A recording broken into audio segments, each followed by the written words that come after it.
What if some of the artifacts of our past aren't just relics of human history, but evidence of life beyond our planet? The Thule Papyrus is a mysterious artifact that some believe could document an ancient encounter with extraterrestrial beings. The story begins in 1933 when Alberto Thule, a curator at the Vatican Museums, discovered a roll of papyrus in Cairo. This document supposedly dates back to the reign of Thutmose III, around 1480 BCE. After Thule's death, the scroll suspiciously vanished. Years later, Italian Egyptologist Boris de Rachowiltz claimed to have found a transcription of the Thule papyrus, and according to his translation, the text describes a bizarre event. On a winter day, a disk appeared in the sky, approximately 164 feet long and 16.5 feet wide. The disk reportedly emitted a foul odor and had no visible head. As it approached, people were so shocked that they hit themselves in confusion. Then more disks appeared, shining brighter than the sun,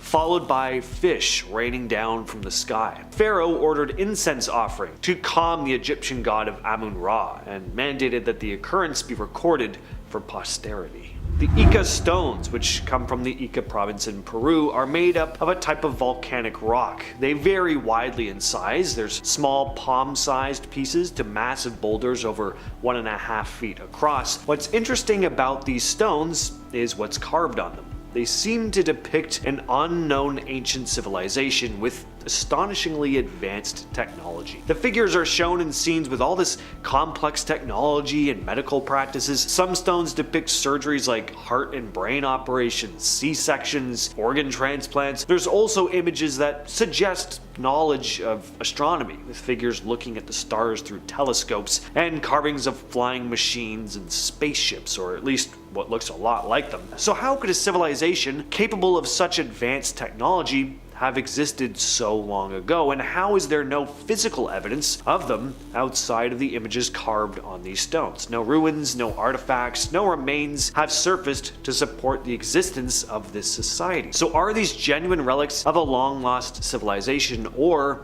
are they just hoaxes? The Dropa stones are a series of mysterious artifacts that some claim are around 12,000 years old. These granite discs are said to feature inscribed markings that tell the story of an extraterrestrial crash landing on Earth. According to the legend, in 1937 an archaeological expedition in the Bayanhar Mountains in China, led by researcher Chi Pute, discovered 716 of these discs, along with the remains of beings with thin bodies and large heads. The story goes that after years of study at the Academy of Prehistory in Beijing, Chinese archaeologists managed to translate the markings. They said that the discs were created by extraterrestrial beings following a crash. Their research was published in an academic journal by one of the archaeologists named Su Nui, but the findings were highly criticized, and Nui was met with so much ridicule that he eventually just left the country, starting a new life in Japan, where he died shortly after. The Dropa stones are said to measure about 1 foot in diameter and feature 2 grooves that form a double spiral around a central hole. The hieroglyph-like symbols are claimed to be visible only with a magnifying glass. Now, for a long time they were forgotten, but in 1966 the story of the stones resurfaced when a Soviet journalist with a name I cannot pronounce published an article claiming that the discs contained metals like cobalt and acted as electrical conductors, even producing a humming sound when placed on a special turntable. Till this day, though, we don't know where the stones are or if they really did exist. The Wandjina are figures in Aboriginal Australian culture known as cloud and rain spirits. You can find their rock art in the Kimberley region of Western Australia, with some paintings dating back around 4,000 years. According to local legends, the Wandjina came to Earth to create, teach, and guide the Aboriginal people. Eventually they disappeared, with stories saying some went underground while others returned to the sky, appearing as moving lights at night. What's really interesting is how the Wandjina are depicted in the artwork. They're drawn with big eyes and light skin, which looks very similar to the classic gray alien images many describe in modern UFO encounters. So it makes you wonder, were these ancient spirits inspired by actual alien encounters? Dogu statues are these little figures from Japan's Jomon period, dating back to around 14,000 to 400 BCE. The humanoid and animal statues have these exaggerated features, especially when it comes to their big eyes and tiny mouths. Yes, very alien-like. Some researchers think these statues were used in rituals or as talismans, maybe even a way to ward off negative spirits or energy. Others think they may be these ancient people's depictions of creatures they actually encountered, beings that may have visited from above. Thanks to Eric von Daniken's book Chariots of the Gods, which posits that ancient cultures had contact with aliens, the dogu have become pretty well known in the world of ancient alien conspiracy theories. A lot of these statues do kinda look like depictions of ancient astronauts clad in spacesuits, and who wouldn't want to believe that our ancestors encountered alien beings? It's just a cool idea. In July of 2014, something really interesting happened in Chhattisgarh, India. The State Department of Archaeology and Culture got in touch with the Indian Space Research Organization to look into some ancient rock paintings found in caves near Charama. The paintings are thought to be around 10,000 years old, and archaeologist J.R. Bhagat was especially fascinated with them. He believes that these paintings might show that ancient humans may have been looking to the stars and wondering about life beyond our planet. Some of the paintings depict large humanoid figures coming down from the sky, and a few of them look like they're wearing helmets or something resembling antenna. There's also a disc-shaped craft with 3 legs or maybe rays coming out from it. It's pretty hard to look at some of these pieces and not think of aliens. On top of that, there are legends of beings called the Rohela people, or the small-sized ones, who supposedly landed in round flying objects and took people from the village, never to be seen again. Mohenjo-Daro was one of the largest settlements in the Indus Valley civilization, built around 2600 BCE in what is now Pakistan. When excavations began in 1922, when the city was rediscovered, they found skeletons scattered across the streets, many seemingly frozen in time as if they died suddenly and unexpectedly. Bodies were found intertwined, holding hands, lying unburied in the street. The question was, and still is, what caused these people to die and why weren't they buried? On top of that, the skeletons were found to be radioactive, with levels comparable to those at Hiroshima. David Davenport, a British researcher who dedicated years to studying this site, believed that Mohenjo-Daro was annihilated by a blast similar to an atomic bomb. In his words, there was an epicenter about 50 yards wide where everything was crystallized, fused, or melted. Here's where it gets even stranger. Ancient texts like the Mahabharata describe a cataclysmic event. White hot smoke that was 1,000 times brighter than the sun reduced the city to ashes. According to Davenport, this destruction might have been tied to ancient conflicts involving aliens who could have had a hand in the fall of the city. The Vinca figurines are artifacts which were discovered in what is now Serbia, dating back around 5,500 years. They were created by the Vinca culture, known for having a pretty advanced society long before written history. And these small clay figures often depict animals and humans, or at least humanoids. Just look at these things. They're pretty strange looking. A lot of them have very unusual features. They almost look like reptilian creatures. So what are they supposed to be, and what were they used for? Well, we don't know for sure, but some believe they could represent deities or fertility symbols. Others think they may be representations of extraterrestrial beings.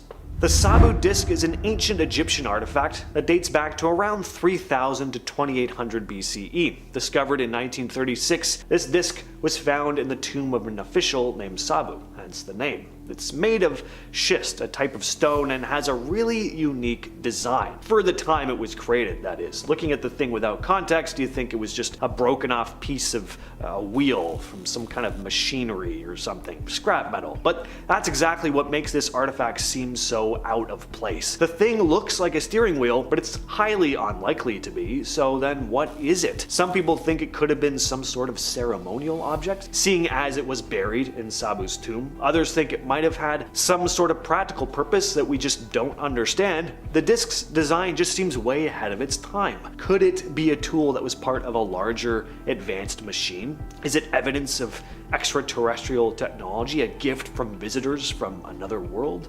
Till this day, we still don't know. The Aiud object was discovered in Romania in 1974. It's this wedge-shaped metal piece that was discovered during construction work. First glance, it might seem pretty ordinary, but it isn't. Some have speculated that it could be of extraterrestrial origin, or just an origin we don't understand. And there are some compelling reasons for that. For one, there's the composition of the material. The wedge contains aluminum and silicon along with other metals, which is strange because aluminum wasn't really known or used until the 19th century. The thing is, the wedge of Aiud was found in sand alongside the bones of mastodons, suggesting it's much older than aluminum technology. And the patina coating the object indicated that it had been lying there for thousands of years, leading some to think it could date back to a time when ancient humans just didn't have the technology to create something like this. This has led to theories that it might have been part of an alien spacecraft, or some kind of other advanced device that they left behind. Could it be evidence of ancient aliens visiting Earth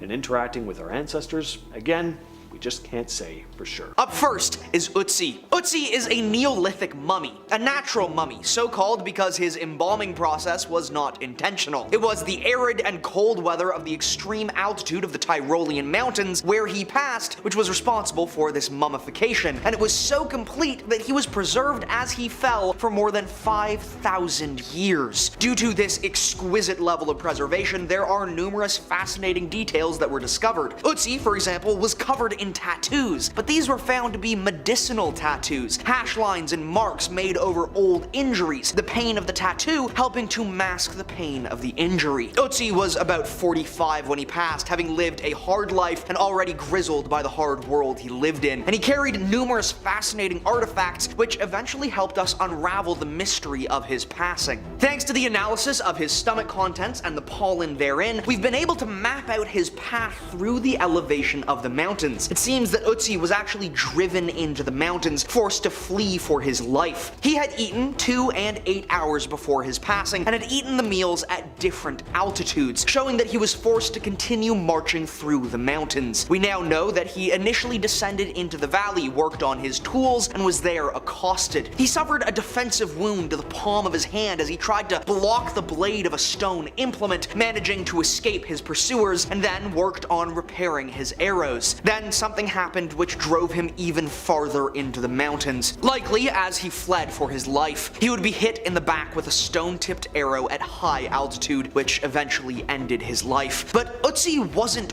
robbed. He had a very valuable and very rare copper adze with him, and yet none of his belongings, even the fine tools, were taken. This likely means that whoever ended him knew him, wanted to do him harm, and chased him into the Tyrolean mountains with the pure intention of ending his life. But why? To this day, the mystery slowly unravels as we make greater discoveries about the life of Neolithic humans in southern Europe. Next is the Rosetta Stone. Perhaps the single most critical and influential discovery in the history of Egyptology, the Rosetta Stone was the key which unlocked the Egyptian written languages, allowing researchers to finally translate hieroglyphics and Demotic script. The Rosetta Stone is one of numerous stones carved on the command of King Ptolemy V, containing a decree which established a divine cult of their leader, worshipping the young king as a new god. But the decree itself has taken a backseat in terms of the influence and importance of the way in which the decree was carved. The stele is comprised of 3 large paragraphs, each saying the same concepts and words but in slightly different translations. The fact that the same message was written almost word for word in 3 different languages on the same stone allowed researchers to use their knowledge of ancient Greek to then translate the Egyptian languages left behind. This opened up the possibility for researchers to actually understand the vast amounts of writing all around the ancient Egyptian empire. It was so critical to our understanding of the ancient Egyptian language that to this day, the phrase Rosetta Stone means anything which unlocks a significant discovery or paradigm shift. The discoveries of the great necropolis of Saqqara and numerous other sites would mean far less if we didn't know how to translate the writings that surrounded them.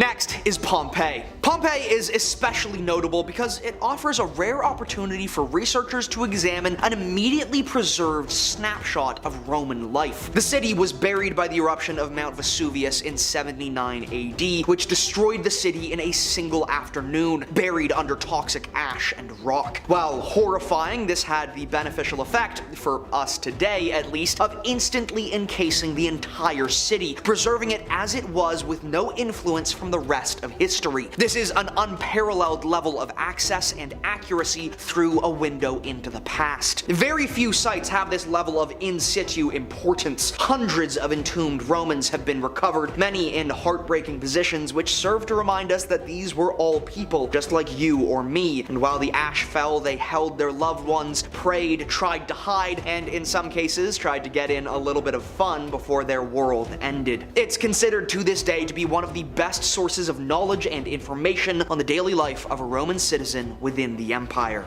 Next is Sutton Hoo. Sutton Hoo was one of the first and most complete discoveries coming from medieval England ever discovered, especially in 1937 when it was initially uncovered. The site consists of two large burial mounds from the Anglo-Saxon period, each of which is a ship burial, where a large warship was dragged ashore and filled with graved goods and the deceased before it was then buried under a mountain of dirt. This dirt burial allowed these sites to remain untouched for 1,300 years, preserving their contents shockingly well. Inside were numerous fascinating and highly ornate artifacts, many of which were made of finely worked gold and other precious metals and stones. This exquisite find of hundreds of artifacts and almost entirely preserved ships was actually discovered by an amateur archaeologist, Basil Brown, who did an exceptional job of excavating and preserving the site until it was taken over by professional archaeologists from nearby universities. To this day, excavation continues as more and more details about the East Anglian Anglo-Saxons and their time in Britain is revealed. Next are the Dead Sea Scrolls. The Dead Sea Scrolls are a collection of ancient scrolls discovered in the West Bank before it was invaded and occupied. The scrolls are incredibly critical pieces of history which reveal a significant amount about what life was like 23 to 1900 years ago for the people of the Levant. Much of this has been critical to our understanding of Jewish and Middle Eastern history and has given a great insight into the past of the Levant. Hundreds of scrolls were recovered, and yet only a few of them have been able to be deciphered. Many of these scrolls spent centuries in the salt of the Dead Sea, and they have aged considerably over the millennia. Many of them are simply too fragile to handle or even unravel, and so instead, researchers are developing new techniques and technologies which X-ray the scrolls and analyze the patterns of ink pigmentation along with numerous other details which, when put into a computer program, can be formed into a 3D render of the scroll, which can then be digitally unraveled and read. This has only happened for a few scrolls, but is very promising and will possibly lead to even more formally unreadable scrolls becoming founts of historical knowledge. Next is the Combat Gulf. During a routine pollution survey in the Gulf of Combat, researchers stumbled upon the remains of an ancient city, which was a surprising find. Using sonar technology, they detected geometric shapes beneath the sea's floor, revealing eventually a vast city complex covering about 24 square kilometers. This remarkable discovery could change our understanding of history as we know it, with some claims that it predates the Bronze Age Indus Valley civilization, previously thought to be the oldest urban culture. However, skepticism remains. While many agree the site appears man-made, questions about its age and the artifacts found still persist. The area is challenging due to heavy tidal movements that could damage the site and mix in artifacts from elsewhere. Yet many researchers believe this is indeed an ancient city lost beneath the waves, with human remains and numerous artifacts suggesting that it was quickly submerged, possibly in a catastrophic flood. Some have since speculated that the Indus River Valley civilization, located nearby on the same subcontinent, may have actually descended from the Combat civilization, carrying tales of the flood that evolved into myths across numerous subsequent cultures. At one time, the Vinca civilization was one of the largest prehistoric cultures in Europe. They were around for about 1500 years. from about 5500 BCE to 4000 BC. They were in parts of what is now Serbia and Romania. The civilization is named after the village of Vinca and the Danube River, where some of the biggest archaeological discoveries were made in the 20th century. The Vinca people had advanced metalworking skills, especially when it came to copper. They excavated the earliest known mine in Europe, and they actually may have been the first civilization in the world to work with copper. These people didn't have a fully developed writing system, but archaeologists have found examples of proto-writing, symbols and marks that don't form a language necessarily, but may have been used as a kind of early form of communication. Their society was also quite organized. Their homes were carefully planned with designated areas for waste disposal. They've also found children's toys during excavations like animal figures and rattles. The Zapotec civilization, ever heard of them? They're usually overshadowed by the more famous Aztecs and Maya, but they were one of the earliest cultures in Mesoamerica. They were pioneers when it came to agriculture and developed one of the first writing systems in the region. Their biggest city was Monte Alban, built around the 5th century BCE. It was around for around 1200 years and at its peak housed around 25,000 people. The ruling class was made up of priests, warriors, and artists overseeing the lower classes, and they subjugated nearby areas, assimilating them into their civilization. What caused their decline? It's not entirely clear. Monte Alban was mostly left intact when the civilization began to fade, so it doesn't seem like there was a catastrophic event that caused the downfall. Could have been economic trouble, which caused people to up and look for work in other places. Eventually, the remaining groups split up into other city-states, which started to compete against each other, which led to the end of their culture altogether. The Hittites. These were an ancient Anatolian civilization that came about around the 2nd millennium BCE in what is now modern-day Turkey. They formed a powerful empire, reaching their peak in the mid-14th century BCE under a king named Suppiluliuma I. At the time, they controlled a large territory that included much of Anatolia and parts of northern Syria. For centuries, the Hittites were only known about through references in other cultures, mainly because their civilization had collapsed by the end of the 12th century BCE. The remnants of their empire was lost to time, and it wasn't until the 19th century that physical evidence of them was rediscovered. In 1834, a French scholar by the name of Charles Texier found what would later be known as the Hittite ruins. At the time, he didn't recognize how significant they were. In the late 1800s, though, archaeological findings at sites like Gobekli Tepe revealed trade records mentioning the land of Hatti. Then in 1906, archaeologist Hugo Winkler uncovered over 10,000 clay tablets inscribed in cuneiform, one of the oldest known forms of writing. And these tablets revealed tons of stuff about the Hittite Empire and how it was governed, their culture, and their language. The Nabateans were an Arab civilization that lived in northern Arabia and the southern Levant. Their most famous city, Petra, is in modern-day Jordan and was a major trading hub that connected a number of trade routes across the region. The Nabateans lived between the 4th and 2nd centuries BCE and built a kingdom centered around trade, becoming pretty wealthy and influential. They were very independent, able to fend off several attempts by empires, including the Romans, to control them, but in 106 CE, Emperor Trajan annexed their kingdom into the Roman Empire. The Nabateans still managed to preserve a large part of their culture though, which included finely crafted ceramics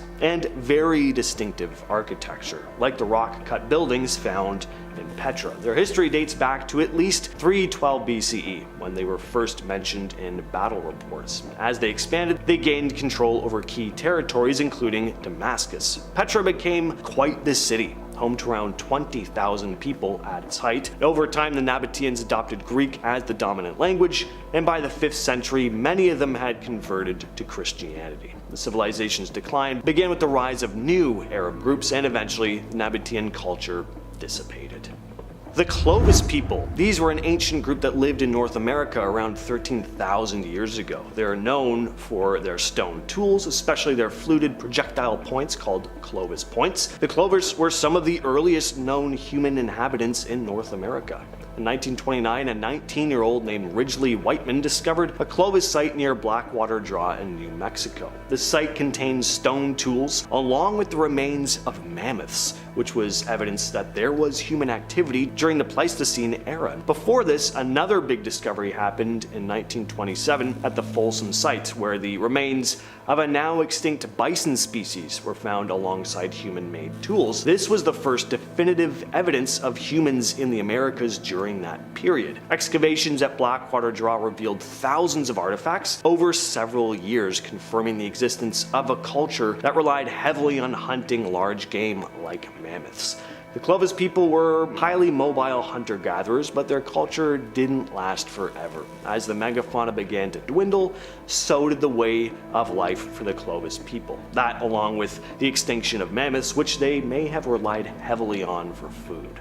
Çatalhöyük is a Neolithic settlement in Turkey that dates back around 7500 BC. It was rediscovered in the late 50s by James Mallard, who found these layers of buildings. Excavations showed that the settlement consisted of tightly packed mud brick houses, and there were no streets. So how did the people get around? Well, they moved around on the rooftops. Suffice to say, the architecture is fascinating and incredibly unique. Houses were accessed through holes in the ceiling, and there were no clear public buildings. They also found a ton of artifacts, from everyday tools to murals depicting hunting scenes and even human figures. People also buried their dead underneath their homes, and I briefly mentioned this before, but another really cool thing about this society was that there were no grand buildings or signs of a ruling class at all. It seems like social status was relatively equal among everyone.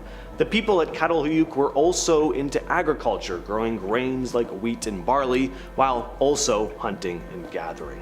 The Olmecs were one of the earliest and most influential civilizations in Mesoamerica. They started to form around 1400 to 1200 BCE, but more recent discoveries may push them back even further, to about 16 to 15 BCE, thanks to findings at a site called El Manati.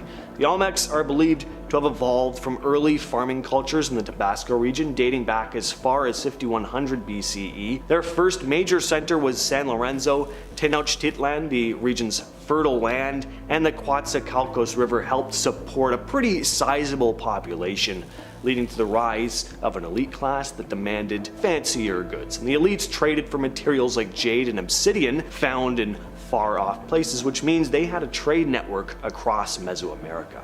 As time went on, San Lorenzo eventually fell apart around 900 BCE. La Venta then took the spotlight. From 900 BCE until about 400 BCE, La Venta was home to the Great Pyramid, the Mesoamerican version, of course, the largest structure in Mesoamerica at the time, which still stands today. The Olmec civilization is most famous for their massive stone heads, believed to be portraits of their rulers. Each head is unique and is adorned with distinctive headdresses. The Khmer Empire was a powerful civilization in Southeast Asia that lasted from 802 CE to 1431, thereabouts. It stretched across present-day Thailand, Cambodia, Laos, and parts of Vietnam. This empire was this blend of Buddhist and Hindu cultures, which came about after centuries of conflict. The Khmer are also best known for their incredible architecture, particularly the temples of Angkor, which are still some of the most impressive monuments in the world. And a lot of these structures are, thankfully,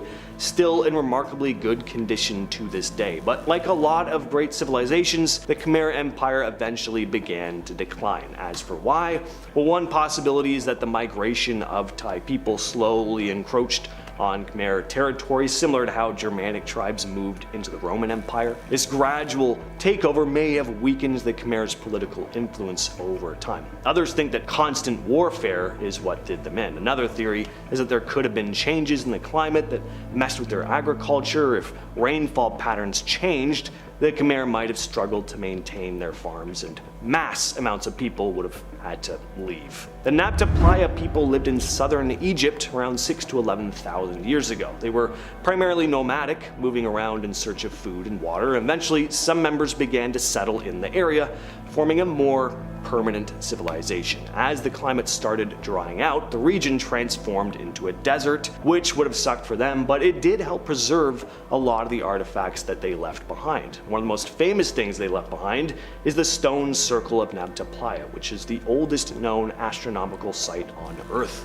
But along with marking the seasons, archaeologists have discovered animal remains in underground chambers, meaning that rituals may have taken place here as well. Like the other ancient civilizations on this list, the Nabta Playa people eventually disappeared.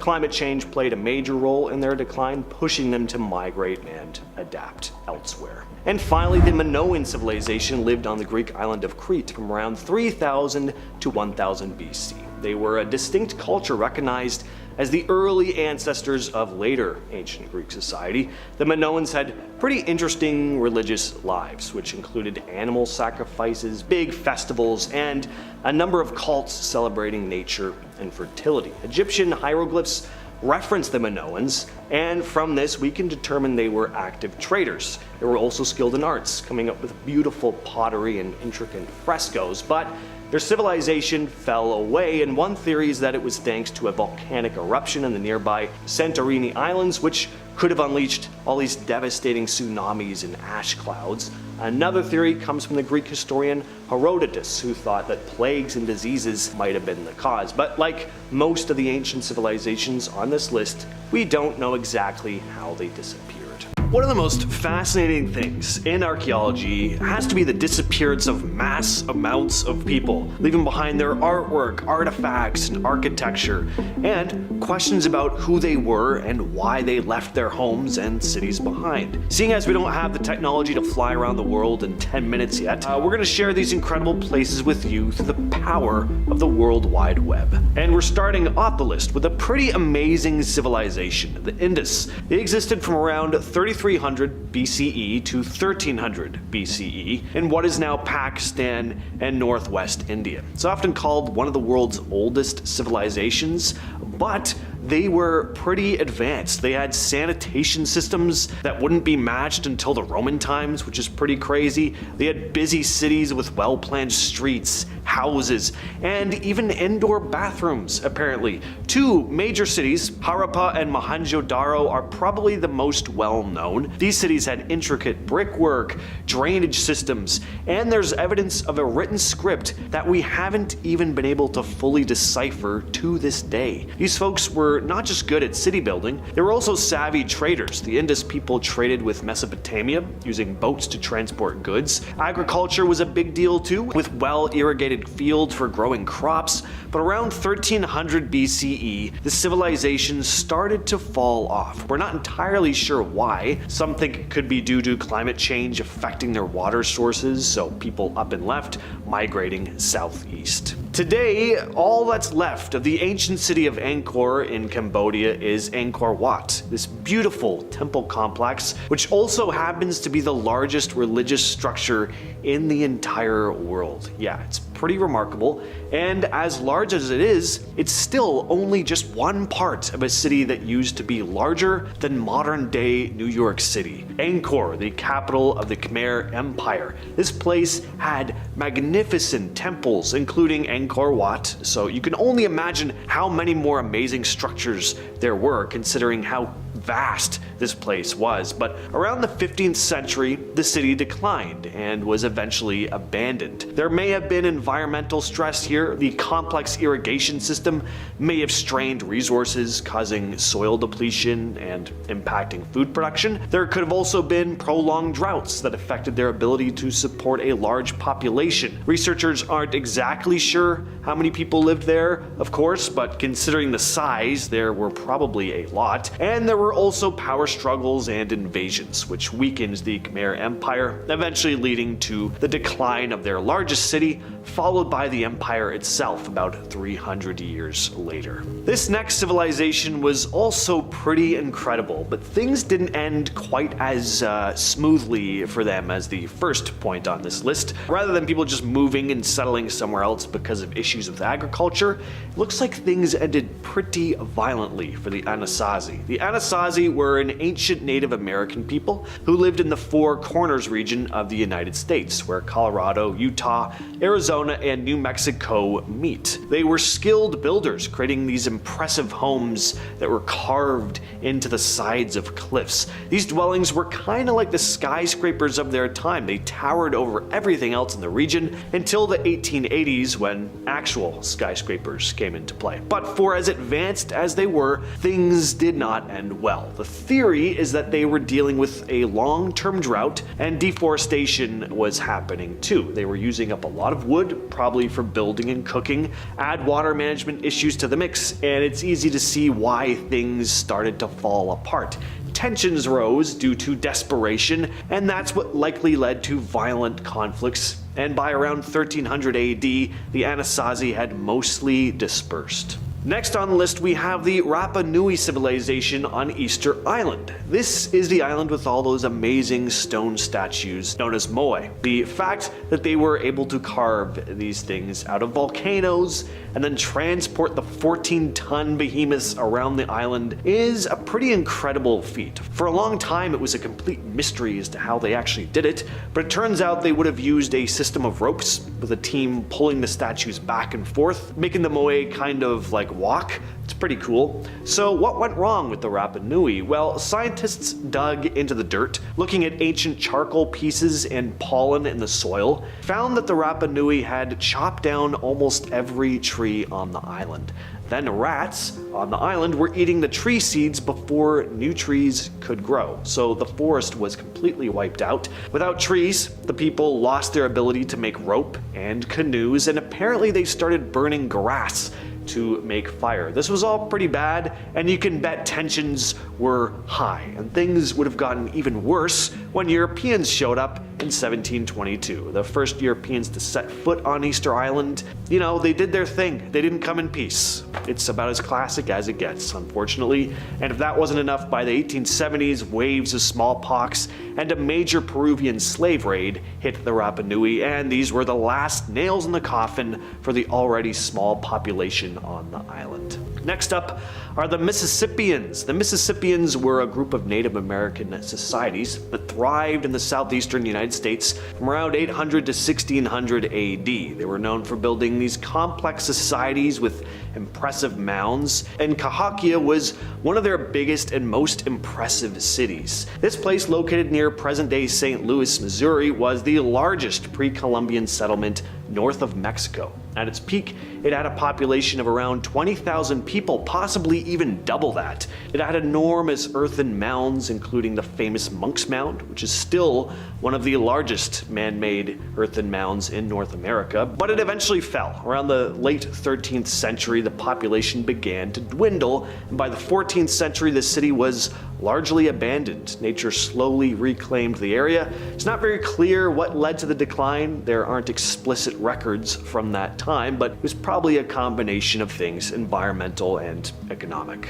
Next on the list are the people of the Nabta Playa. So Nabta Playa is a dry lake bed located in the Nubian desert of southern Egypt. It has these archaeological remains dating back to around 10,000 to 6,000 years ago during the Neolithic period. The people who once lived here left behind evidence of their advanced understanding of astronomy and agriculture. They erected a stone circle kind of similar to the Stonehenge in England, which seems to be what they used to map the stars. Some archaeologists think these stone formations worked as an ancient kind of calendar, but other than the stone circles they left behind, we really don't know a whole lot about the people of Nabta Playa. Archaeologists and historians are still trying to piece together their daily lives, social structures, and what ultimately happened to them. The site seems to have been abandoned around 5,000 years ago, but the lack of written records from that time period, it makes it tough to pinpoint the exact reasons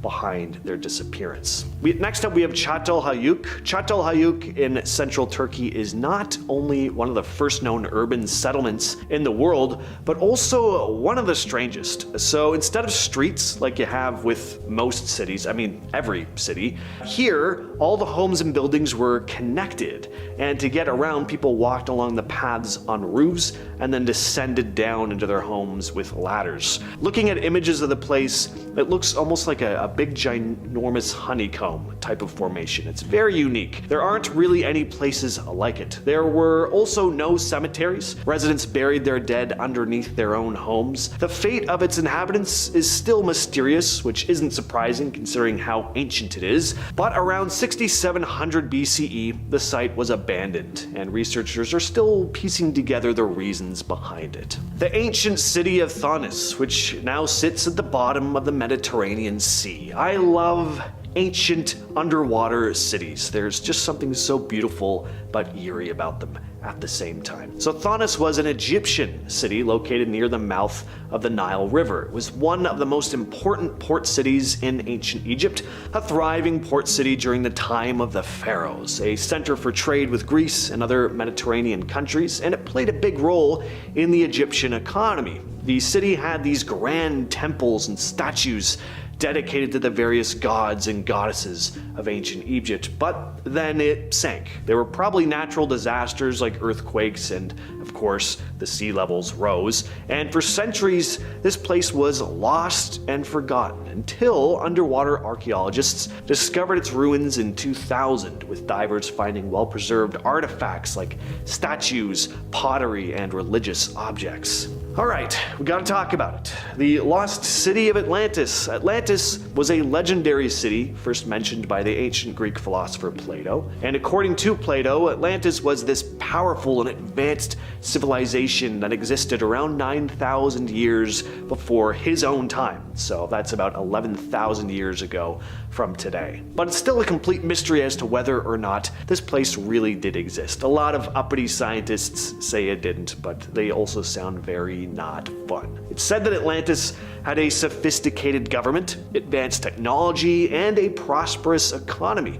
The Atlanteans were described as this powerful, warlike people who eventually became corrupt and decadent, leading the gods to punish them by submerging their island beneath the sea in a single day and night. The exact location of Atlantis is still unknown, and there are a lot of archaeologists that figure Atlantis, the whole story behind it, was really just a legend and an allegory rather than an actual place. Some of the rumored locations, though, range from the Mediterranean to Antarctica, but there's never been any definitive physical evidence of its existence. And finally, of course, we have the Maya, who created some of the most incredible architecture and artwork of any known ancient civilization. And not only were their cities and artwork spectacular, but their knowledge about astronomy was unparalleled for the time. But around the 9th and 10th centuries, their cities, which once bustled with life, started to empty out, and that's always been a mystery as to why. It's hard to pinpoint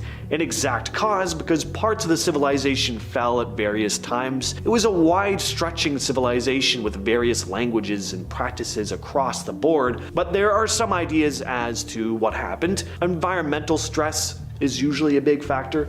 Could have been droughts or crop failures. Another thing could be overpopulation. Resources could have started running thin, and when there's overpopulation, there's more violence. Not a great recipe for a peaceful society. There might have been some political problems as well, with rulers losing control, causing internal conflicts.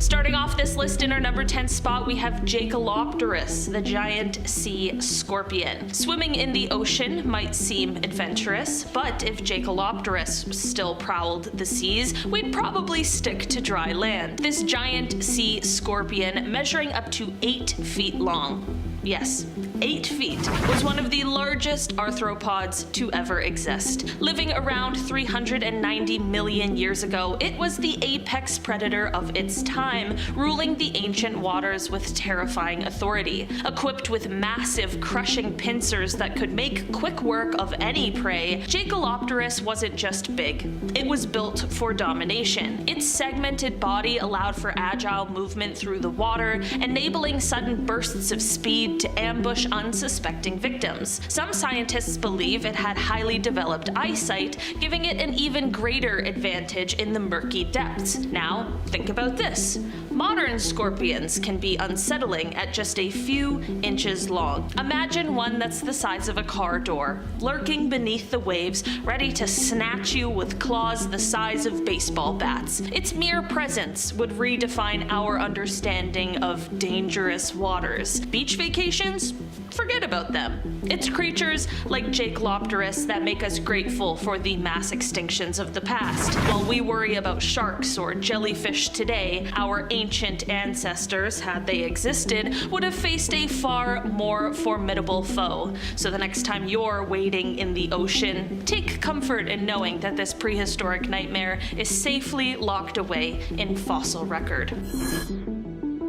In our number 9 spot today, we have the Arthropleura, the enormous millipede relative. Walking through a prehistoric jungle when Arthropleura was around would have been the stuff of nightmares. This gigantic millipede relative stretched up to 8.5 feet, or 9.6 meters long, making it the largest known land invertebrate to ever exist. Roaming the forest floors during the Carboniferous period, it navigated the underbrush like a living, armored train, its countless legs creating a haunting symphony of clicks and rustles that just sends a chill down my spine. Oy. While scientists believe it was likely herbivorous, munching on ancient ferns and mosses, the idea of a millipede the size of a small car crawling nearby is enough to make anyone's skin crawl. Imagine the sight of this colossal creature rearing up, its segmented body towering over the foliage. Would you feel safe camping in the woods where such a behemoth might decide to wander through your campsite? It's a relief that today's millipedes are content to stay small, leaving us free to hike without the fear of crossing paths with an Arthropleura lurking in the shadows.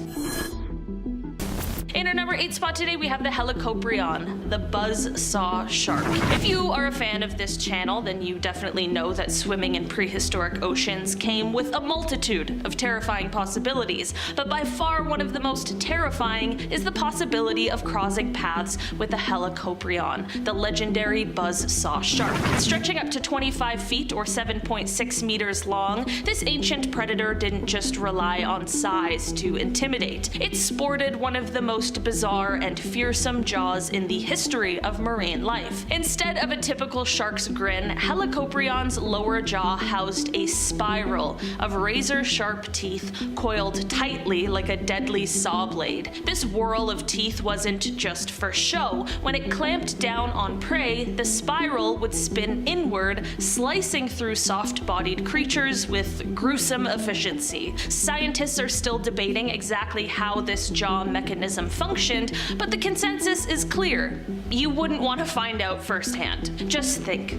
a massive shadow glides beneath your boat, and suddenly you spot that nightmarish spiral breaching the surface. It's the stuff of legends and the reason why ancient mariners might have spun tales about sea monsters. If Helicoprion were still patrolling our oceans today, activities like swimming, surfing, or diving would take on a whole new level of risk.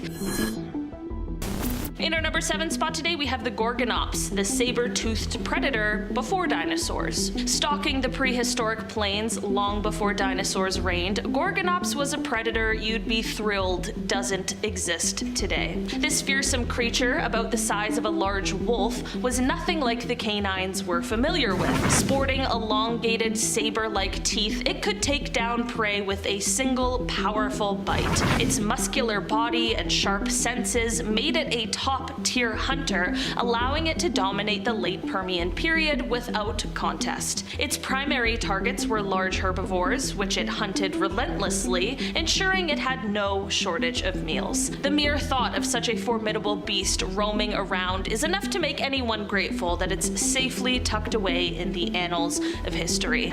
If Gorgonops were still around, who knows where we'd stand on the food chain.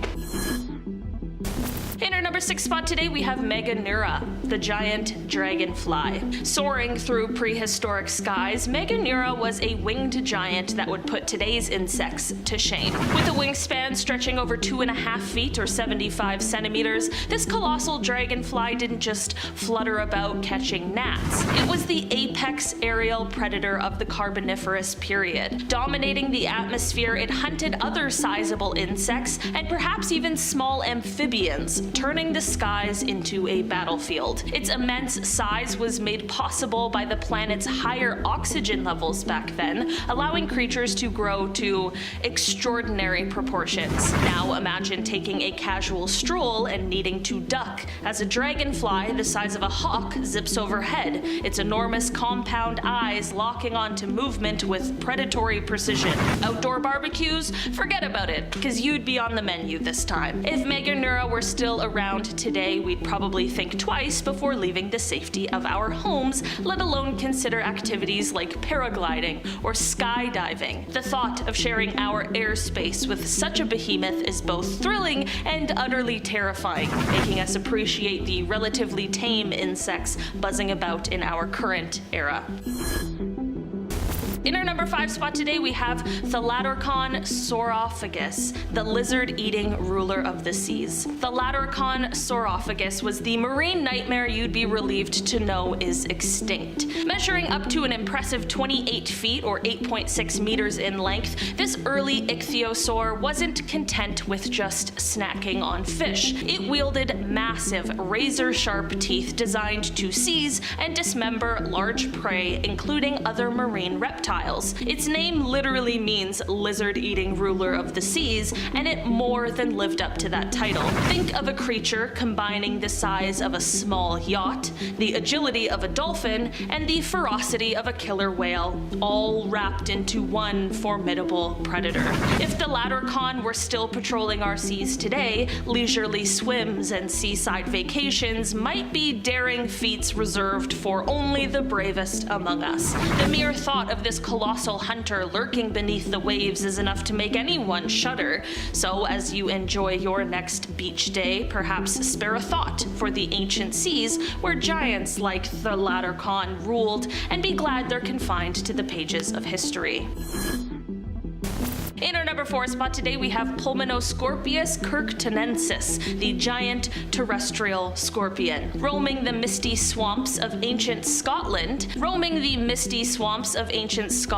these guys were the stuff of primal fears brought to life. This giant terrestrial scorpion reached an astonishing length of up to 28 inches or 70 centimeters, dwarfing any of its modern-day relatives. With a sturdy exoskeleton and menacing pincers, it moved through the dense undergrowth, a silent predator in a world teeming with oversized insects and amphibians. The high oxygen levels of the Carboniferous period allowed creatures like this to grow to such unnerving sizes. While we can't say for sure how potent its venom was, just the idea of a scorpion the size of a small dog lurking in the shadows is enough to make anyone feel a little creeped out. Venturing into those prehistoric woodlands would have been a harrowing experience, constantly wary of the colossal arachnid that might be hiding under the next leaf.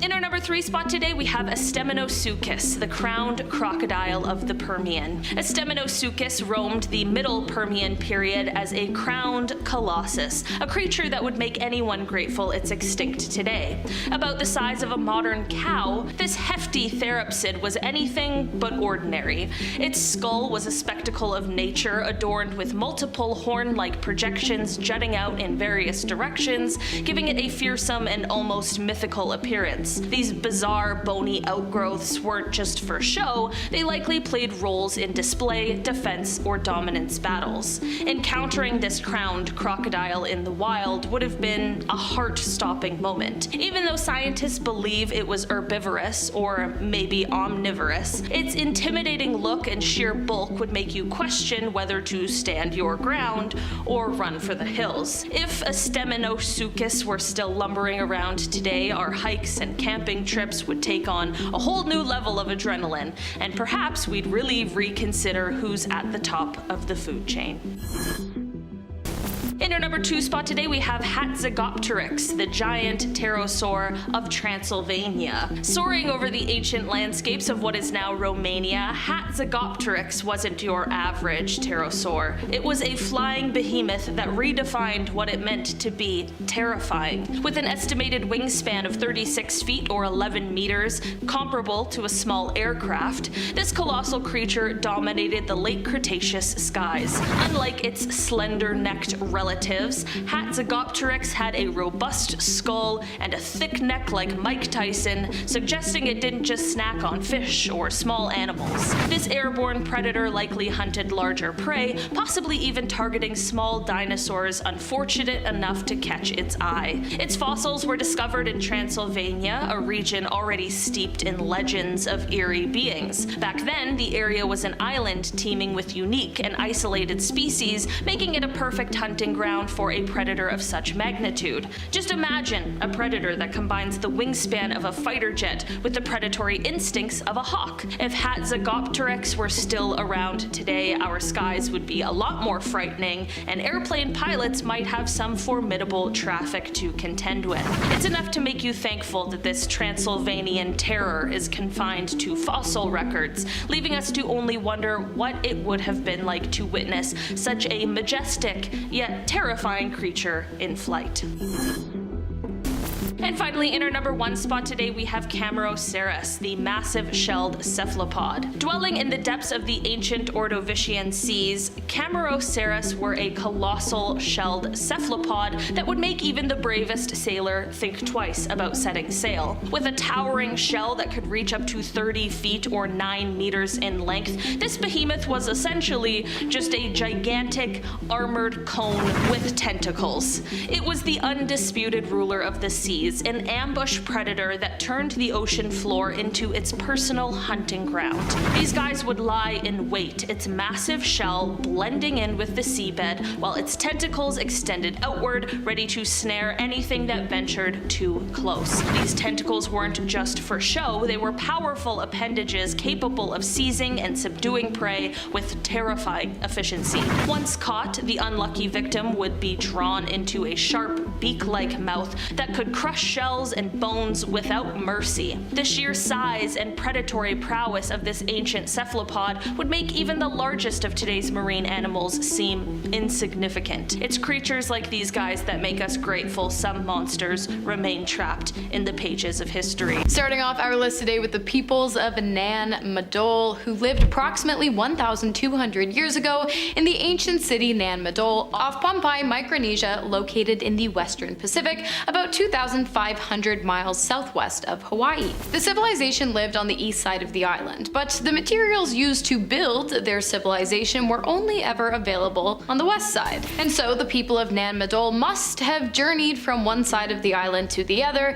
in order to retrieve the 750,000 tons of heavy basalt they used to construct their intricate structures. By the way, the average modern-day cruise ship only weighs about 250,000 tons, so these materials would have been about triple that. And not only did they have to move these materials, they had to carve and shape and stack them too. I mean, clearly they did a great job, seeing as many of their structures still stand today, but it was also done without any concrete or mortar whatsoever. It's literally just the weight of the stones that have held ritual sites, temples, and tombs together to this day. It is an amazing achievement, but historians truly have no idea how the civilization could have possibly done what they did without the assistance of modern-day technology. It's a true historic mystery. When it comes to mysterious ancient Mesoamerican civilizations, the Mayans are usually the first to come to mind, but probably even more mysterious are the Olmecs. You look up Olmecs on Google Images and you'll see tons of pictures of their beautifully crafted sculptures, but not a whole lot is really known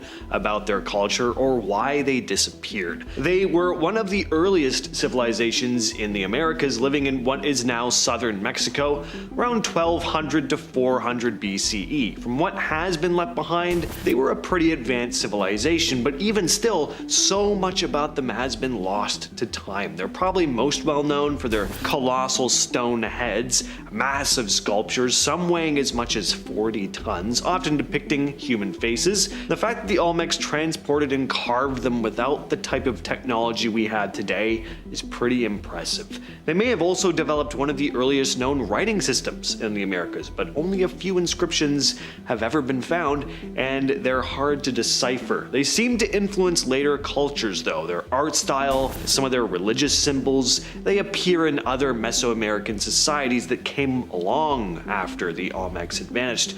So maybe they just dispersed and formed into other societies. Next up, we have the peoples of Gobekli Tepe, an 11,000-year-old ancient civilization in southeastern Turkey found in 1994 that is believed to have built the world's very first temple, and archaeologists and historians have absolutely no idea how they could have done it. Only 5% of the site has been excavated to date, but so far the ruins of 20 circles of rock pillars, which with each pillar weighing up to 50 tons and most measuring in at almost 16 feet high, engraved with animal carvings and human forms, were located at the site of Gobekli Tepe, with no clues as to how the massive formations could have possibly been erected in the prehistoric world. The structures created at Gobekli Tepe are comparable with the achievements of the Great Pyramids, which came roughly 7,000 years after the first temple was built. While scientists studying the site have absolutely no idea how it came to be, they have theorized that it was used for either ancient rituals or as an ancient observatory. Basically, they have no idea what's going on here. They're stumped and they're confused. What was it? Baffled, bobbled, discum, bobbled. They don't understand. I love the idea of lost ancient civilizations, ones that may or may not have actually existed. Makes you wonder if there's this lost period of time similar to what Robert E. Howard depicted in his Conan stories. One supposedly lost civilization you don't hear about often though is the lost continent of Mu. So according to the story, Mu was a large landmass somewhere in the Pacific Ocean, home to an advanced civilization. The continent is said to have sank beneath the waves thousands of years ago. So, a lot like Atlantis. Mu is often said to be pretty much the same as Lemuria as well. The idea of Mu became popular in the late 19th and early 20th centuries thanks to writers like James Churchward. Churchward claimed to have discovered these ancient tablets in India that told the story of Mu. He described it as a highly developed society with sophisticated knowledge of science and technology, but there's said to be no verifiable evidence of Mu or Lemuria.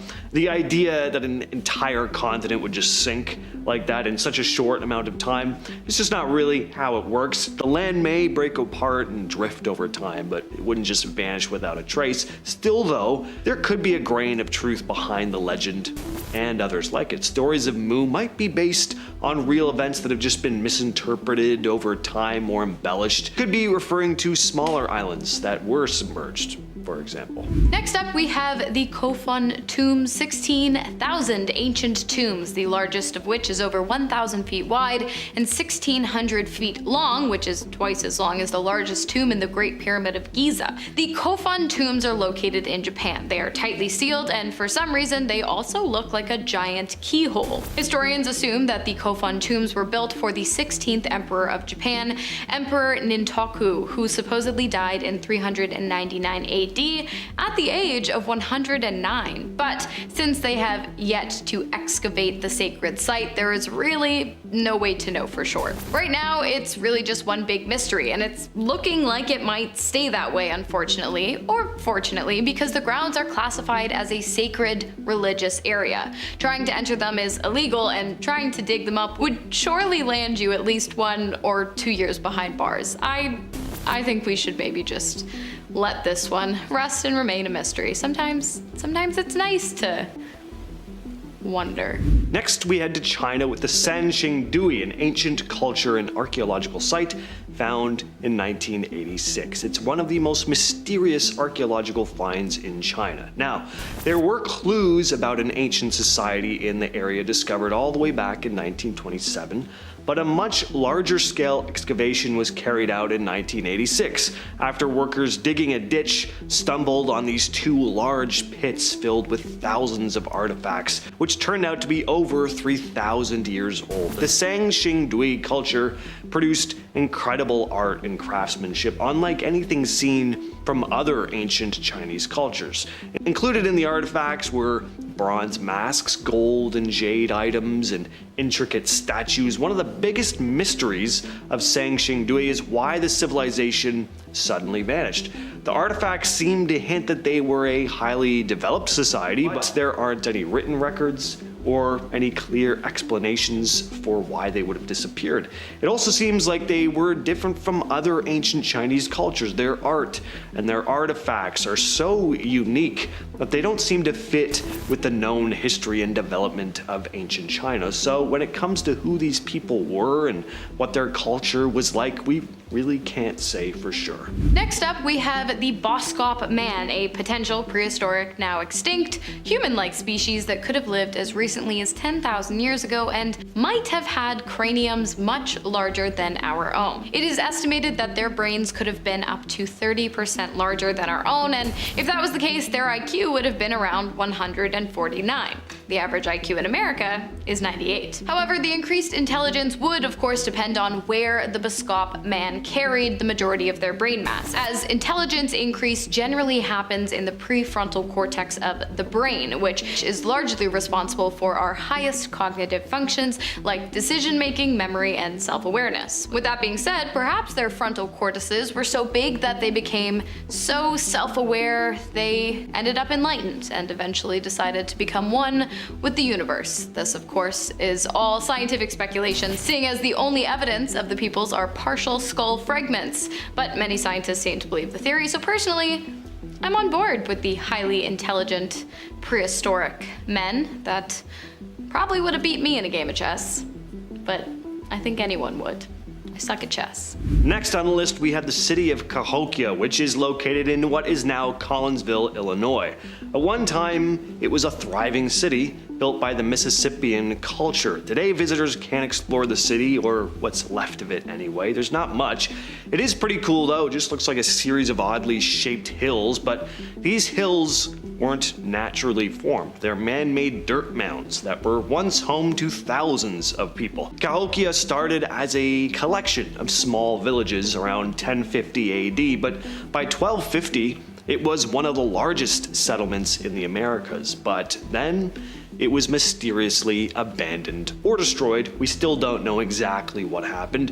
There are no written records from that time, and there wasn't a whole lot of archaeological evidence left behind. Next up, we have my favorite. I don't care if you don't care about it. It's Atlantis, the peoples of Atlantis. And before you run to the comments to tell me you don't believe it or you've heard it before, sit back, relax, and listen to some evidence you might have not heard before. Did you know that there are actually records of Atlantis written by the ancient Greek philosopher Plato, who described the city being located just outside the Strait of Gibraltar? For centuries, people thought that Plato was off his rocker. Many people still do. But what many people don't know is that while everyone is out searching for the lost city in the deep ocean, it might have already been found in space. Well, it was discovered from space, and it's located in Mauritania, Africa. In 1965, the Richat structure, a deeply eroded dominal structure, was discovered by two astronauts while flying over Africa. While the area is barren and dry today, evidence suggests that at one time, the entire structure was submerged completely underwater. Sound familiar? Could this truly be the lost city of Atlantis, or is it still just out there waiting to be found? Or if you think it doesn't exist, you're wrong. And finally, we have what are known as the Big Circles, mysterious structures found in a number of locations across the Middle East. The massive circular shapes are only visible from above, and they're made of stone walls or small stone mounds. They've been spotted in different locations in the region, mainly in Jordan and Syria. But what were they built for? Nobody really knows. One of the strangest aspects of the big circles is their age, which is hard to even figure out without any artifacts connected with them or any written records. Archaeologists have found it tough to date these structures accurately, leading to a lot of debates about their origins and even the cultures that might have created them. Lots of theories have come about in the attempt to unravel the purpose of the circles. Some researchers have said that the circles served as burial sites.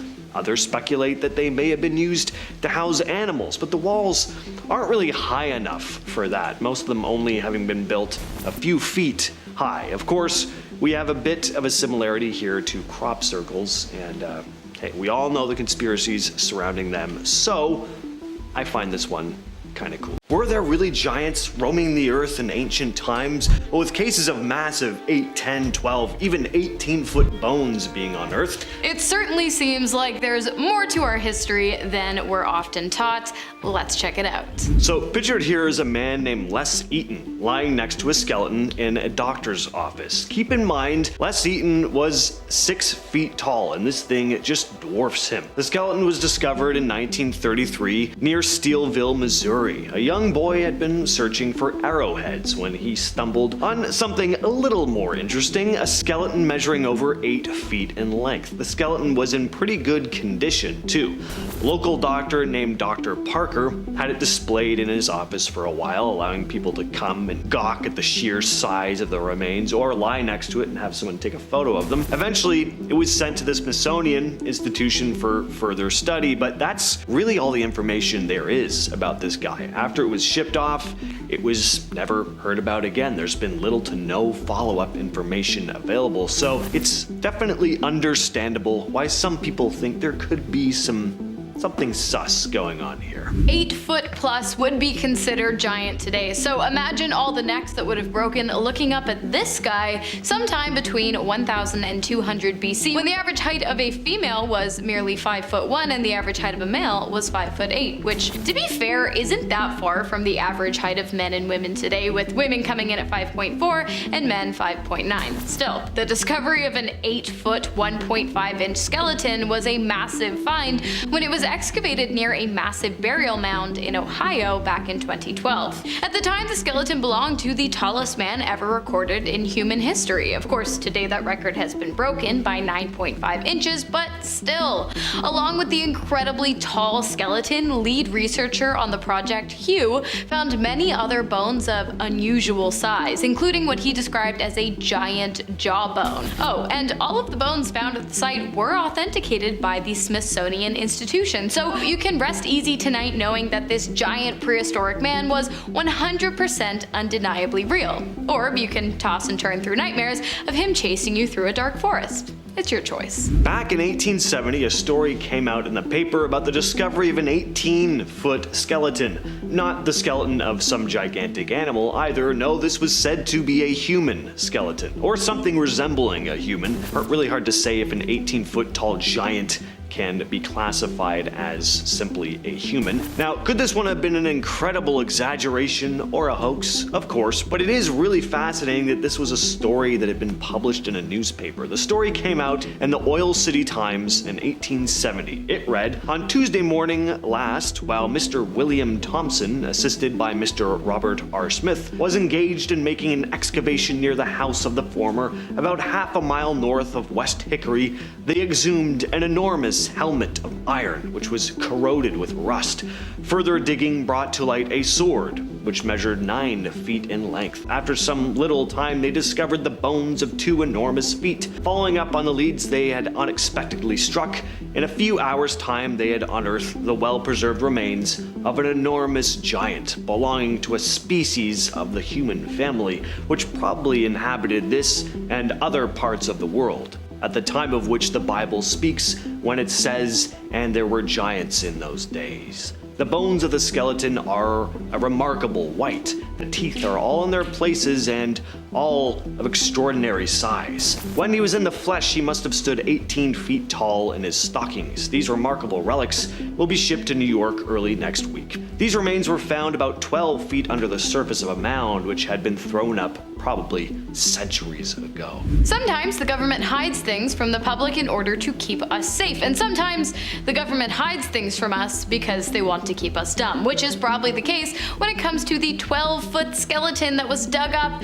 and was promptly reburied in 1819 in Lompoc Rancho, California. Now, to be fair, when the giant skeleton was dug up by soldiers living on the ranch who hacked their way through a thick layer of cemented gravel to reach the sarcophagus holding the skeleton, the natives of the land deemed it a god and asked that it be reburied. But you're telling me that since then no one has used any kind of scanning technology or taken any soil samples from the burial site in an effort to authenticate and study the giant bones? I gotta call BS on this one. My guess, the skeleton isn't there anymore because it was taken a long time ago to be studied by people who don't want us to know it exists. Maybe it's an alien. The Bulgarian Giant. Back in 2015, downtown in the ancient city of Varna, archaeologists found the remains of an exceptionally tall man for the time he was alive. While excavating a Copper Age necropolis near Varna, researchers uncovered the remains of a skeleton dating back approximately 6,500 years. It was found partially buried beneath an ancient fortress wall, positioned east-west, with its hands placed on the waist, which was how a lot of burial practices happened at the time. The skeleton was much taller than the average person of that era, close to 7 feet in height. The skeleton was found in a carefully dug grave, meaning the big tall man likely held a high position in their society. Some things just never change. In 1895, the Smithsonian purchased an 8-foot, 4-inch tall mummy for $500. In 1908, they called it a hoax, but experts aren't so sure. The first report of the giant appeared in 1895. It claimed the mummy was 9 feet tall when in reality it was just 2 inches less than 8.5. Still, the Smithsonian made the decision to purchase the artifact for $500 that same year after examining it and declaring it to be a legitimate find. Now, all of a sudden, 13 years later in 1908, they called it a hoax and claimed that it was made of gelatin. I really don't know how a bunch of America's best scientists could have possibly missed that for an entire 13 years. Not to mention it wasn't cheap. $500 back then is equal to well over 14 grand today, and the Smithsonian didn't have the same funding in the 1890s that it does now. I'm just saying something's not adding up, and what's even stranger is that something quite similar happened in Oklahoma around the same time. A mummified giant measuring in at 8 feet 5 inches was put on display, only to disappear shortly after word began to spread. It sounds a bit like a cover-up if you ask me, which you kinda did. I mean, you clicked on the video. Even the New York Times came out with an article about a giant. Back in February of 1902, an article came out with the title reading, "New Mexico Discovery, 12-foot giant found." According to the article, a discovery was made near an ancient burial ground. Luciana Quintana, a landowner, had found 2 stones with mysterious inscriptions, and beneath were bones from a frame that was estimated to be at least 12 feet long. Excavators said they found a 4-foot-long forearm and a well-preserved jaw, with lower teeth ranging from the size of a hickory nut to that of a large walnut. That was how they just described sizes back then, I guess, just used nuts. The giant's chest reportedly had a circumference of 7 feet. I wonder how many nuts that is. At the time, they speculated that thousands of other giant skeletons were waiting to be found. Legends have been told by early Spanish invaders about giant humanoids roaming the plains, and Native American carvings also seemed to depict some race of massive human. Directly after a groundbreaking discovery made in 1959, lead researcher Donald Dregu was quoted saying, "The individual was of large proportions. When measured in the tomb, his length was approximately 7 feet 2 inches, and all of the long boxes were very heavy." The skeleton in question was found in Cresap Mound in West Virginia inside of a burial mound containing at least 5 other skeletons, a clay bench, and a fire basin, which might explain why the top half of the 7-foot 2-inch skeleton was burned. Well, it explains how, not really why. And it also doesn't explain why the bones of the skeleton were unusually heavy either. At the time the discovery was made, it was massive, but nothing really came of it, leading myself and many others to wonder why. What are they hiding? Scattered across Sardinia are the famous Giants' tombs, built during the island's Nuragic period. These structures, often reaching up to 100 feet in length, have been the cause of a lot of local legends, mainly that these tombs were built to house some very large people, maybe even giants. But the mainstream archaeology world explains them as communal burial sites. The tombs are long chambers constructed from massive slabs placed vertically and horizontally to form a corridor-like structure. The chamber is then covered with smaller rocks and earth, creating a mound. A distinctive feature of these tombs is their entrances, which had a semicircular row of standing stones. They look pretty cool. Definitely something I'd want to check out one day. A giant mound shaped like a giant snake containing giant skeletons. Fitting, right? Serpent Mound in Ohio is the world's largest surviving effigy mound, which is super cool in and of itself, but it got a whole lot cooler when, in the 1890s, Professor Frederick Ward Puntham decided to excavate some of the mounds located next to the effigy. What did he find? Well, seeing as this is a video about ancient giants, it would be pretty weird if I said unicorns. In reality, the professor found multiple 6-foot-tall skeletons and possibly one that was 7 feet. In a postcard sent by the professor, the giant skeleton can be seen laid out on a large stone, and underneath the skeleton it says, "Skeleton of mound builder, 7 feet in length, serpent mound." The only thing is, the skeleton is cut off at the shins, and the professor never confirmed if the measurement was an estimate of what the height of the entire skeleton might have been, or what the found bones measured up to, meaning that the skeleton could have possibly measured in at much taller than 7 feet, or perhaps slightly shorter. Again, the discovery didn't really go anywhere. It kind of just fell off the face of the earth, leading us to wonder why.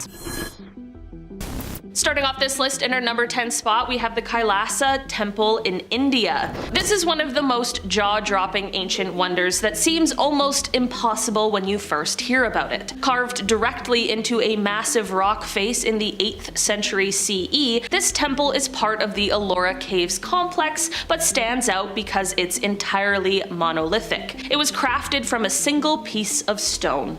What's even more astonishing is the method of its construction. Artisans started at the very top of the rock and excavated downward, a technique that required impeccable planning and precision, since any mistake could ruin the entire structure. The temple is adorned with incredibly intricate carvings depicting deities, mythical creatures, and elaborate scenes that showcase the artistry of the time. Dedicated to Lord Shiva and designed to represent his Himalayan abode, Mount Kailash, the Kailasa Temple, isn't just a feat of engineering, it's a masterpiece that continues to baffle and inspire architects and historians. Can you imagine creating something so magnificent without the aid of modern technology?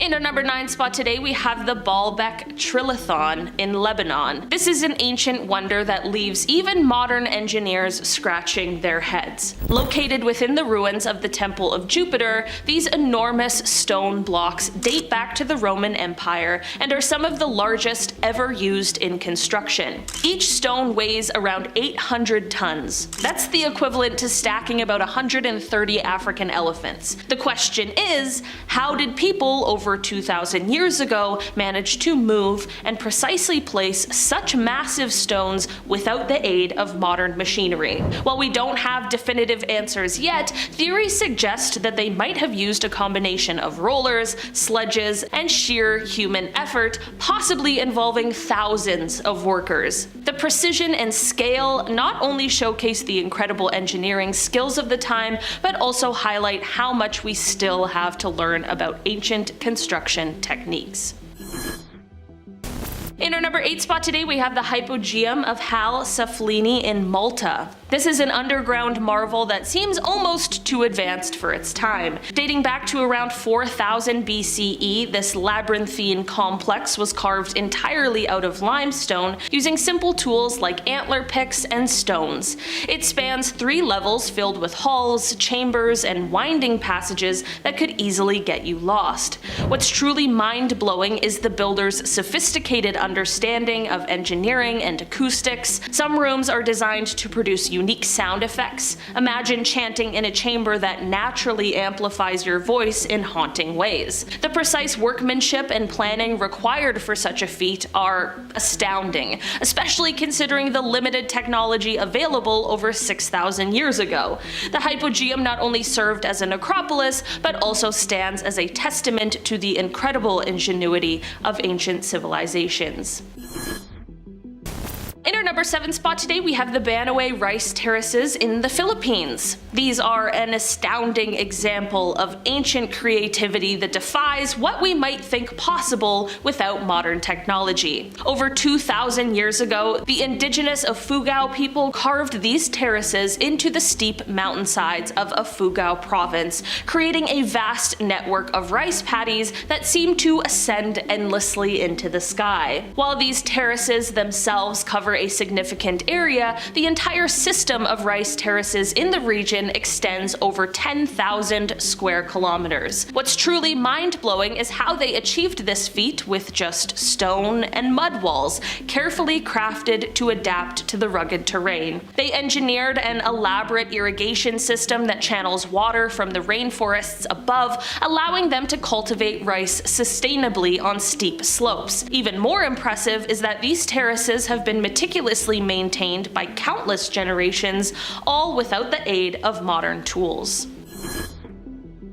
In our number 6 spot today, we have the rock-hewn churches of Lalibela in Ethiopia. These are mind-blowing feats of ancient engineering that seem almost impossible even by today's standards. Carved directly into solid volcanic rock during the 12th and 13th centuries, these 11 monolithic churches weren't built in the traditional sense. They were sculpted from the top down out of a single, massive rock. Each church sits below ground level, nestled within deep trenches, and they're all interconnected by a maze of tunnels and narrow passages. The workers had to plan everything with incredible precision because one mistake would ruin an entire structure. What's even more fascinating is the level of detail inside these churches. Ornate windows, intricate carvings, and perfectly shaped doors, all hewn from the surrounding rock. Commissioned by the king with the aim of creating a New Jerusalem in Ethiopia, these churches stand as a testament to human devotion and sheer determination. The fact that they accomplished this without modern tools or machinery is nothing short of astonishing. It's one of those historical marvels that makes you rethink what ancient civilizations were truly capable of achieving. In our number 5 spot today, we have the Great Zimbabwe Ruins, which of course are in Zimbabwe. These are an astonishing glimpse into a medieval African civilization that flourished between the 11th and 15th centuries. Serving as a royal palace for the Zimbabwean monarch, this ancient city is renowned for its massive stone walls built entirely without mortar, a construction technique that's pretty mind-blowing even by today's standards. The most iconic of these is the Great Enclosure, featuring walls that soar over 11 meters or 36 feet high and stretch approximately 250 meters in length. Crafted from meticulously cut granite blocks that fit together so perfectly, these structures showcase advanced masonry skills that leave historians and architects scratching their heads. How did they achieve such precision without modern tools? The sheer scale and craftsmanship of the Great Zimbabwe Ruins not only highlight the ingenuity of its builders, but also challenge common misconceptions about the technological capabilities of ancient African societies. In our number 4 spot today, we have the Sacsayhuaman Fortress in Peru. This is an ancient wonder that continues to baffle historians. Perched on the outskirts of Cuzco and constructed by the Inca in the 15th century, this colossal citadel showcases some of the most impressive masonry ever achieved. This fortress is built from massive stone blocks, some weighing over 100 tons, and here is the kicker. They're fitted together with such incredible precision that you can't even slip a knife blade between them. These precisely cut stones weren't just for aesthetics, their interlocking design was engineered to absorb seismic shocks from earthquakes, reflecting a sophisticated understanding of structural engineering that was way ahead of its time. The methods the Inca used to move and fit these gigantic stones remains a mystery, especially since they didn't have the wheel or iron tools. In our number 3 spot today, we have the Plain of Jars in Laos. This is an ancient mystery. Strewn across the Shangquang Plateau are thousands of enormous stone jars, some standing over 3 meters tall and weighing up to 14 tons. Carved from solid rock using iron tools more than 2,000 years ago, these jars were somehow transported over considerable distances, a feat that seems nearly impossible without modern machinery. What's even more mysterious is their unknown purpose. Were they part of ancient burial practices, storage containers for food or water, or perhaps used in fermentation rituals for rice wine? The lack of historical records leaves us with only theories. The sheer scale and precision involved in creating and placing these massive jars challenge our understanding of what ancient civilizations were really capable of. In our number 2 spot today, we have the Ziggurat of Ur. This is an awe-inspiring relic from the ancient world that defies our expectation of early human achievement. Built around the 21st century BCE by the Sumerians, this massive step pyramid was dedicated to the moon god Nana and stands as one of the earliest examples of monumental architecture. What's truly remarkable is that it was constructed using mud bricks for the core structure and then covered with baked bricks bonded with a natural tar, which was quite an advanced building technique for this time. Thousands of laborers would have been involved in this colossal project, meticulously stacking and aligning each brick to create a structure that could withstand the test of time. This wasn't just a religious center, it was a symbol of technological innovation and societal organization. Considering the limited tools and resources available over 4,000 years ago, the sophistication of this challenges our understanding of ancient capabilities. And finally, in our number 1 spot today, we have the Nabta Playa stone circle, which is in Egypt. An ancient marvel that flips the script on what we think nomadic people were capable of thousands of years ago. Dating back to 7000 BCE, this prehistoric site in the Nubian desert is home to one of the world's oldest known astronomical alignments, beating Stonehenge by several millennia. It's astonishing to consider that these early societies had such advanced knowledge of astronomy that they could align stones with celestial events like the summer solstice and the arrival of monsoon rains. The stones were carefully arranged to track the movement of stars and planets, indicating a deep understanding of the cosmos. What's even more incredible is that this was accomplished by nomadic herders, not settled agriculturalists, showcasing their sophisticated observational skills and organizational abilities. The construction involved strategically placing stones in specific patterns, reflecting both astronomical expertise and remarkable planning. Ling Chi, usually translated to death by 1,000 cuts, was a form of execution in China dating back to the 10th century, and aside from how grim this was, it also held a much deeper meaning. If you were sentenced to die this way, it meant you'd messed up in the worst way. Ling Chi was reserved for crimes like treason, matricide, and patricide, or mass killing. The condemned would be tied to a wooden frame of some kind, usually in public, And then it's pretty much exactly what you'd imagine. They'd be cut over and over again until they eventually died. Sometimes the process would be drawn out, sometimes it would be a bit quicker. There aren't a lot of detailed historical records on the exact ways in which this would be practiced, so it would have varied quite a bit, depending on the crime and who was in charge. Not only would this have been a horrific way to go, it was also seen as incredibly humiliating, and on top of that, it was believed that those who died this way would suffer in the afterlife as well, with their bodies not being whole after death. You think that's bad? Listen to this, because next on our list we have something called the BLOOD eagle, a ritualistic form of execution performed by ancient Vikings throughout the 8th, 9th, 10th, and 11th century. Rough time to be a Viking enemy.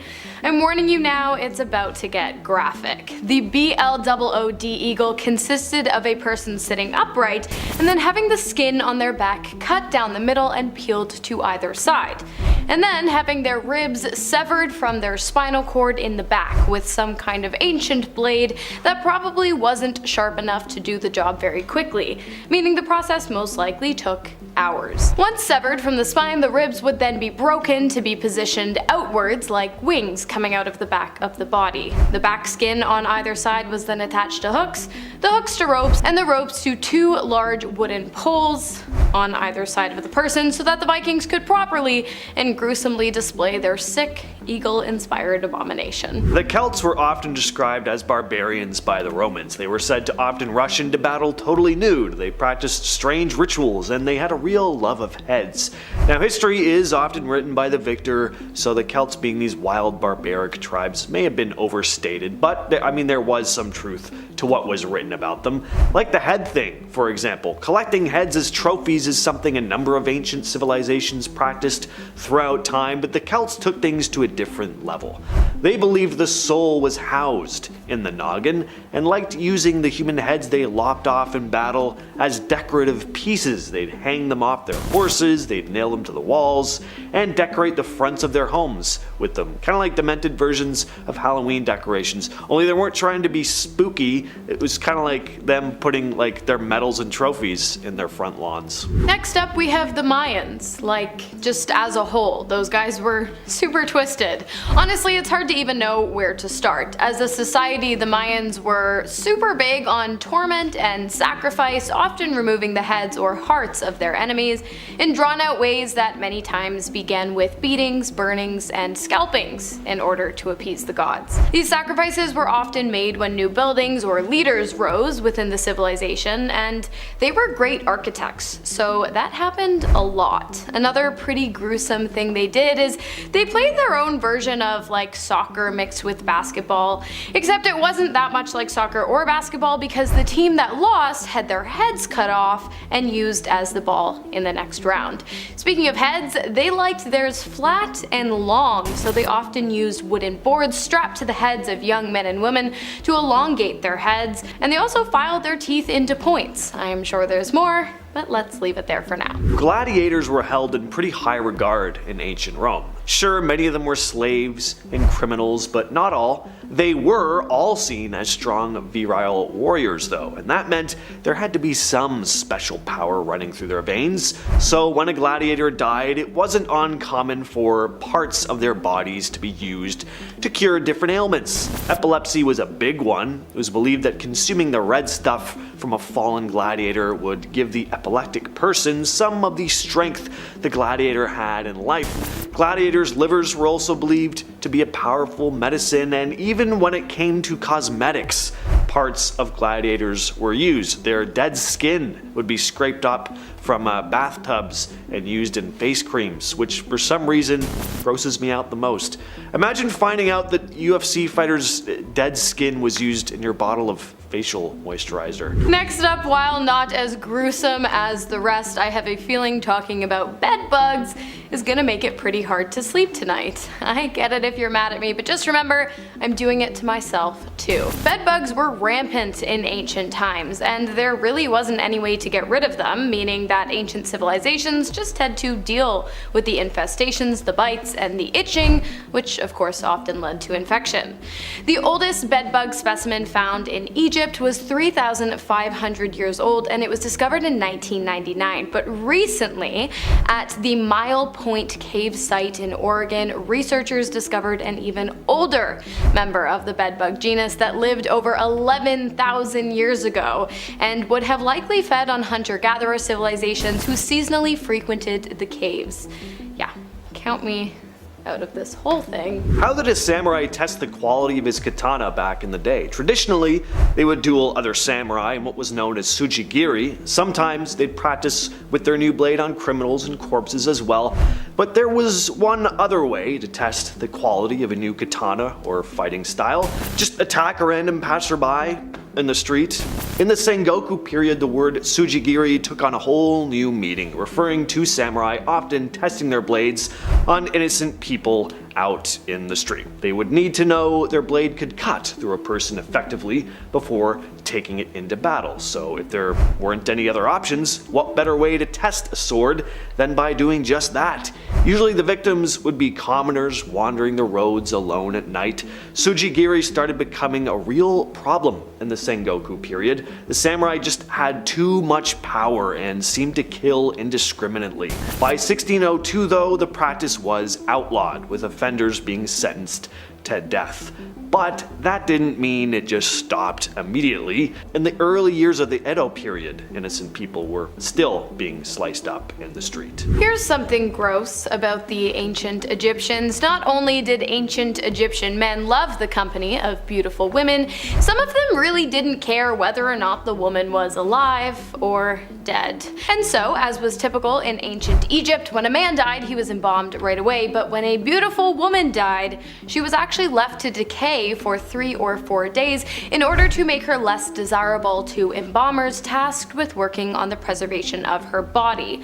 While this might seem a bit extra, it was actually super necessary, because it's not just something ancient Egyptians woke up one day and decided on. It was their solution to a very real problem that became apparent to the rulers of the civilizations after one too many embalmers had gotten caught in the act. Speaking of ancient Egyptians, there was another practice that was pretty disturbing by today's standards.